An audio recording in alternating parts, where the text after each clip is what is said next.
Red soil मिट्टी डाल रहे हैं और मैन्यूर काऊ डंग डाल रहे हैं और वो नीम केक वो उस पर वही दिया हुआ है। यहाँ पे एक इन्होंने पूरा यूनिट बनाई हुई है महेश जी ने, और यहाँ पे ये अंडे की तरीके से रखे हुए हैं जाली के नीचे। ये किसी पक्षी के अंडे नहीं है, इसके अंदर एक कीड़ा है और इसे बॉईल करके रेशम निकाला जाता है।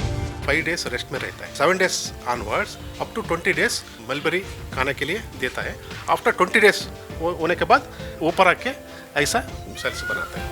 India number 1 market Ramanagar market. सभी sericulture farmers all over Karnataka sericulture farmers they come marketing Ramanagar only. ये 5 दिन का है, अभी 4 डेज को रेडी होगा मार्केटिंग। एक साल में 5 बार उत्पादन कर सकते हैं, 5 बार कर लेते हैं। 1,20,000 मिलता है। तो ये जो आप देख रहे हैं गुंबद जैसे जो एक डंडी के ऊपर लगे हैं, ये जो पेड़ है बिल्कुल करीने से बराबर से काटा गया है। ये रेशम उत्पादन के लिए जो कीड़े का उपयोग किया जाता है उसका ये भोजन है। ये सहतूत का पेड़ है और यहाँ पे इसको इसी तरीके से कर्नाटक में किया जाता है। इसको छोटा कर दिया जाता है, फिर ये बड़ा होगा, फिर काट दिया जाता है। तो ये जो सहतूत का बारी बारी से काट के रखा गया है और यहाँ पे इसको ये निकलता रहता है। तो आइए अब बात करते हैं जो इसके जो सहतूत का उत्पादन कर रहे हैं उन महेश जी से। और यहाँ पे मैं हूँ तुमकुरू में, कर्नाटक के। महेश जी और प्रशांत जी, आपका बहुत बहुत स्वागत है। प्रशांत जी हमारे ट्रांसलेटर हैं कन्नड़ टू हिंदी। महेश जी, ये जो आपका ये है कितना पुराना ये है, ये जो पेड़ है सहतूत के? ಎಷ್ಟು ವರ್ಷದ್ದು ಹಳೆದಂತ ಕೇಳ್ತಾರೆ ಈ ಮಲ್ಬರಿ। 3 ವರ್ಷದ್ದು। वो महेश बोल रहे हैं कि ये 3 इयर्स का ओल्ड है। 3 इयर्स का है। एक साल में कितनी बार इसकी कटिंग करते हैं? ಒಂದು ವರ್ಷದಲ್ಲಿ ಎಷ್ಟು ಕಟಿಂಗ್ ಆಗುತ್ತೆ? 5 ಕಟಿಂಗ್ ಆಗುತ್ತೆ। 5 cuttings, 5 cutting, 4 to 5 cutting. 5 cutting आप कर देते हैं।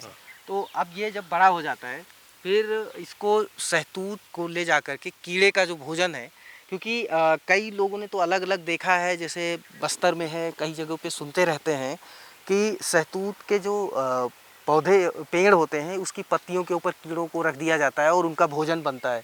लेकिन यहाँ पे इन्होंने कोई नई तकनीक बताई है। वो क्या है, कैसे रेशम का वो उत्पादन करते हैं, वो रेशम का जो वो कीड़ा है वो कैसे अपने ही जाल में फंसता है, उसके बारे में आइए देखते हैं। इन्होंने पूरा एक सिस्टमेटिक कर रखा है। तो ये आपको यहाँ पे हमने रेशमी कीड़े के भोजन के बारे में आपको जानकारी दी है। ये साइड टू साइड कटता रहता है और देखो कितना देखने में अच्छा लगता है। अब आपको ले चलते हैं हम वो जहाँ पे वो तैयार किया जाता है रेशम। इसको करने के लिए कुछ देना पड़ता है क्या? ತಿಪ್ಪೆ ಗೊಬ್ಬರ 3 ತಿಂಗಳು 4 ತಿಂಗಳು से ತಿಪ್ಪೆ ಗೊಬ್ಬರ, ವರ್ಷದಲ್ಲಿ 2 ಟೈಮ್ ತಿಪ್ಪೆ ಗೊಬ್ಬರ ಹಾಕ್ತೀವಿ। महेश बोल रहे हैं कि पहले वो मिट्टी रेड सॉइल मिट्टी डाल रहे हैं और मैन्यूर काऊ डंग डाल रहे हैं और नीम केक बोलते हैं ना, वो नीम केक वो उस पर वही दिया हुआ है। और वो कंपोस्ट हमारा FOM फार्म एंड मैन्यूर वही भी देता है वो महेश। हाँ, ये जो आपके सहतूत के पौधे क्या पेड़ भी हो गए हैं, फिर ये छोटे हो जाते हैं, ये कितने साल तक ये बगीचा चलता रहता है? 15 ವರ್ಷ ತನಕ ಮೇಂಟೈನ್ ಮಾಡೋದು, ಆಮೇಲೆ ತೆಗೆದು ಹೊಸದಾಗಿ ನಾಟಿ ಮಾಡಬೇಕಾಗುತ್ತೆ ಸರ್। वो ये पौधे 10 साल तक रहते हैं। 10 साल तक रहता है। ಚೆನ್ನಾಗಿ ಬರುತ್ತೆ, ಚೆನ್ನಾಗಿ ಬರುತ್ತೆ। ಏಜ್ ಆದ್ಮೇಲೆ ಒಂದು ಸ್ವಲ್ಪ ಚೆನ್ನಾಗಿ ಬರೋಲ್ಲ, ಕಟ್ ಮಾಡ್ಬಿಟ್ಟು ಹೊಸದಾಗಿ ಹಾಕಿ ಆಗುತ್ತೆ। 10 साल में आगे 10 साल बाद मत आगे रिप्लांटिंग करते हैं। आइए अब वो कैसे बनाते हैं वो देखते हैं आपका। तो अब आपको दिखाते हैं कि ये जो यहाँ पे अब हम खेत से निकल रहे हैं और खेत के बाद उस रेशमी कीड़े को कैसे कौन सी तकनीक है कि जिससे उसको बड़ा किया जाता है, उसको भोजन दिया जाता है। ये सेरिकल्चर कैसे किया जाता है, यहाँ पे एक इन्होंने पूरा यूनिट बनाई हुई है महेश जी ने। और यहाँ पे ये अंडे की तरीके से रखे हुए हैं जाली के नीचे। महेश जी, ये कैसे मतलब वहाँ से आ गया, अब ये कैसे डेवलप होता है? ಎರಡು ಜ್ವರ ಇದ್ದಿರೋ ಮರಿ ಬರುತ್ತೆ। 2 3 4 ಟು ನಾವು ಇಲ್ಲಿ ಜ್ವರ ಸ್ಟಾಪ್ ಮಾಡ್ತೀವಿ। 3 to 4 ಜ್ವರ ಸ್ಟಾಪ್ ಮಾಡಿ ಎದ್ದಂತ 4 ಎದ್ದ ಮೇಲೆ 4 ರಿಂದ 7 ಡೇಸ್ ಸೊಪ್ಪು ಹಾಕ್ತೀವಿ। महेश बोल रहे हैं कि ये वर्म्स है ना 5 डेज रेस्ट में रहता है, 5 डेज रेस्ट में। सो 5 डेज से 7 days onwards up to 20 days वो मलबरी खाने के लिए देता है। आफ्टर 20 डेज वो होने के बाद ऊपर आके ऐसा सेल्स बनाता है। जी, अब मैं अपने साथियों को दिखाना चाहूँगा। ये जो कीड़ा, इसके अंदर एक कीड़ा होता है और ये आप देख सकते हैं अंडे की तरीके से है। ये 20 डेज में 20 डेज में ऐसा हो जाता है। ये किसी पक्षी के अंडे नहीं है, इसके अंदर एक कीड़ा कीड़ा है है। और इसे बॉईल करके रेशम निकाला जाता है। अब जो बता रहे हैं प्रशांत जी कि ये नीचे देखिए इसके यहाँ सभी पे मलबरी शहतूत के पौधों को बिछा दिया गया है। वो सभी खा रहे हैं इसे। अच्छा, या ये फिट कीड़े में ला के यहाँ पे नीचे डाल देते हैं डाल देते हैं। और वो इसको खाते रहते हैं और जब बड़े हो जाते हैं 15-20 तो ये days में ऊपर आके जाल में रेशम का धागा बुनते हैं और अपने ही जाल में फंस जाते हैं। पहले आप जाल में डालते हैं, फिर वो अपने आप जाल में घुस जाते हैं और उसके बाद इसको कितने दिन में बेचने लायक हो जाता है? ಎಷ್ಟು ಇದು ರೆಡಿ ಆಗುತ್ತೆ? 7 ದಿನ ಆದಮೇಲೆ ಮಾರ್ಕೆಟಿಗೆ ತೊಗೊಂಡೋಗ್ಬಿಡೋಕೆ ಸರ್. वो 7 days बाद 20 days बाद ऊपर आते हैं ना, 7 ऊपर आदमेಲೆ वो लगाने के लिए 7 days रेडी टू हार्वेस्ट। और ये इसके बाद इनका इसको आपने निकाल लिया, फिर आप बेचने कहाँ जाते हैं? क्या मार्केट? वो हमारा कर्नाटक में एक रामनगर डिस्ट्रिक्ट है, उधर बहुत फेमस है, ज़्यादा सेरिकल्चर है उधर, मार्केट भी उधर ही है। ಇಂಡಿಯಾದಲ್ಲೇ number 1 number 1 market in India, number 1 market Ramanagar market. अच्छा, हाँ यस, सभी सेरिकल्चर फार्मर्स इडी all over Karnataka sericulture farmers they come marketing in Ramanagar only. Tamil Nadu Tamil Nadu, Andhra Pradesh, Maharashtra Kerala, Maharashtra, सभी साउथ स्टेट्स रामनगर के लिए मार्केट के लिए आते हैं। वो रामनगर बड़ा मार्केट, रामनगर में बड़ा मार्केट है, सेरिकल्चर मार्केट, इंटरनेशनल मार्केट। ये जब मेच्योर हो जाएगा, अभी ये कितने दिन का है? ಈಗ 5 ಡೇಸ್ 5 days, ये 5 days का है। तो अभी ये 20 दिन बाद तो और बड़ा हो जाएगा। ಇದು ಸೇಮ್ ಇಷ್ಟ ಬರುತ್ತೆ. सब इष्ट बರುತ್ತೆ Same. सेल ಮಾಡಕ್ಕೆ ಎಷ್ಟು ದಿವಸ ಬೇಕು? ನಾವು ಮಂಗಳವಾರ ಮಾಡಿದ್ವಿ, ಇನ್ನು 4 ದಿವಸ ಮಾಡಿದೆ. ये 5 दिन का है, अभी 4 days को रेडी होगा मार्केट के लिए।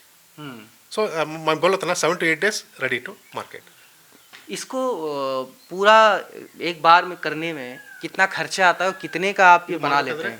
ಎಷ್ಟು ಖರ್ಚಾಗುತ್ತೆ ಟೋಟಲ್? ಬಿಲ್ಡಿಂಗ್ ಟೋಟಲ್ ಹಾಂ ಟೋಟಲ್ ಎಷ್ಟು ಖರ್ಚಾಗುತ್ತೆ? बिल्डिंग 6 नहीं, ये तो वन टाइम होगा। One time. ये सब इसको One time कीड़ा ला के बनाने में कितना आपको कितनी लागत लगती है और कितना इससे आमदनी हो जाती है? ಟೋಟಲ್ ಬಿಲ್ಡಿಂಗು ಮತ್ತೆ ಸ್ಟ್ರಕ್ಚರ್ ಇದಕ್ಕೆ ಮಾತ್ರ 7 ಲ್ಯಾಕ್. ಬಿಲ್ಡಿಂಗ್ 7 lakhs, ಇದು ಅದು ಸೇರಿ ಅದು 6 ಲ್ಯಾಕ್. हाँ ಇದು 1 lakh। 1 ಲ್ಯಾಕ್ टोटल 1 लाख का लागत लगती है। बिल्डिंग का 6 लाख और इसका 1 लाख। तो 1 लाख लगी, उसके बाद ये तो वन टाइम है ना स्ट्रक्चर बनाने one time में। structure। उसके बाद 1 महीने में कितनी बार रेशम का उत्पादन कर लेते हैं इसलिए इस ಇದನ್ನ ನೀವು कीड़े का? ಒಂದು ವರ್ಷದಲ್ಲಿ 5 ಸತಿ ಮಾಡ್ಬೋದು. 5 टाइम उत्पादन कर सकते हैं। 5 बार कर लेते 1 हैं। ಇಯರ್ One year, एक साल में 5 बार उत्पादन कर सकते हैं। 5 बार कर लेते हैं। और एक बार में कितने का प्रॉफिट होता है? ಒಂದು ಸಲ ಮಾಡಿದ್ರೆ ಎಷ್ಟು ಬರುತ್ತೆ? 80 ಇಂದ 120 ವರೆಗೆ 1,20,000 So, ಬರುತ್ತೆ. 1 लाख 80 to 120 1,20,000 मिलता है एक बार में? एक बार में। ಹಿಂದೆ ಮುಂದೆ ಇರುತ್ತೆ. 80 to 120. So 80,000 to 1,20,000 rupees। तो मान लेते हैं कि 1 लाख मान लेते हैं एवरेज में, तो 5 लाख हो गए ना, 5 लाख हो गया। 5 लाख हो तो गया। साल में इस छोटे से ये कितना बड़ा होगा, कितने स्क्वायर फीट का कमरा होगा? ये 1 चदर ಎಷ್ಟು? 1,100 ಅಡಿ. एक गुंटा है, इस पर 1 गुंटा गुंटा बोले तो गुंटा स्क्वायर मतलब फीट स्क्वायर 1,400 1000 1,442 स्क्वायर फीट है, 1,042 स्क्वायर फीट। 1000 स्क्वायर फीट के कमरे से आप साल में 5 लाख रुपए कमा लेते हैं। यस। तो ये महेश जी हैं और इन्होंने यहाँ की जो तकनीक है वो थोड़ी अलग है, बाकी जगहों की शायद अलग है। तो जो आपने देखा कि कैसे यहाँ पे नीचे बिछाते हैं और जाल लगाई और उसके बाद कीड़े आके ऊपर फंसते रहते हैं और ये उठा के इसको बेच लेते हैं। ये कितने दिन तक जिंदा रहता है? ಇದು 11 ಡೇಸ್ ಗುಡ್ ಸ್ಟಾರ್ಟ್ ಮಾಡಿದ್ದಂಗೆ 11 ದಿನ 12 ಈಚೆ ಬಂದ್ಬಿಡ್ತದೆ ಕೊಡ್ಕೊಂಡು. ಇದು ಕೊರ್ಕೊಂಡು ಬಂದ್ಬಿಡುತ್ತೆ। ಬಂದ್ಬಿಡುತ್ತೆ, ಚಿಟ್ಟೆ ಬಂದ್ಬಿಡುತ್ತೆ, ಬಟರ್ಫ್ಲೈ ಈಚೆ ಬಂದ್ಬಿಡುತ್ತೆ. ಅದು 11-12 11-12 दिन तक रहेगा। 11 दिन बाद में वो एकदम बाहर आ जाएगा, बाहर होल थोड़ा स्मॉल होल करके बाहर आ जाएगा, कीड़ा बाहर आ जाएगा। कीड़ा बाहर आ जाएगा। ಅದು ವೇಸ್ಟ್ ಆಗುತ್ತೆ ನೂಲು ಅವಾಗ. अವಾಗ ये नूल वेस्ट होगा, वंस बाहर आए तो ये वेस्ट होगा, इसलिए अंदर रहना पड़ेगा पड़ेगा। अच्छा, तो ದಿನಕ್ಕೆಲ್ಲ ಅದು ಈಚೆ ನಾನು ತೆಗೆದು ಬಿಡೋಕಾರು 7 to 10 days वो मार्केटिंग करने पड़ेगा। 11 days बाद वो वेस्ट होगा, बिकॉज वो बाहर आ जाएगा। कितने दिन तक आप रख सकते हैं अगर मार्केट नहीं मिली है? ಈಗ ಮಾರ್ಕೆಟ್ ಸಿಗಲಿಲ್ಲ ಅಂದ್ರೆ ಸೊ ಇದ್ದೇ ಇರುತ್ತೆ ಮಾರ್ಕೆಟ್, ಒಂದಿನ 2 ದಿನ ಅಷ್ಟೇ. वो महेश बोल रहे मार्केट कंटिन्यूस रहता है। मार्केट में इसका रेट क्या रहता है? ಹೆಂಗಿರುತ್ತೆ ಮಾರ್ಕೆಟ್ ರೇಟ್? ಸೊ ಈಗ 600 ಇದೆ, 700 1000 ವರೆಗೂ ಹೋಗುತ್ತೆ ಪರ್ ಕೆಜಿ. पर केजी अभी वो बोल रहे हैं 600 to 1000 ಅವರೇಜ್ 600 रुपीस है मिनिमम मैक्सिमम मैक्सिमम एक सौ रहता है मैक्सिमम ಮ್ಯಾಕ್ಸಿಮಮ್ 900 ತನಕ ಹೋಗುತ್ತೆ 900 1000 ಮಿನಿಮಮ್ 500 ಇರುತ್ತೆ 1000 तक ही जाता है। जाते हैं। तो ये आप देख रहे थे सेरी कल्चर नए नए तरीके से नई टेक्निक से।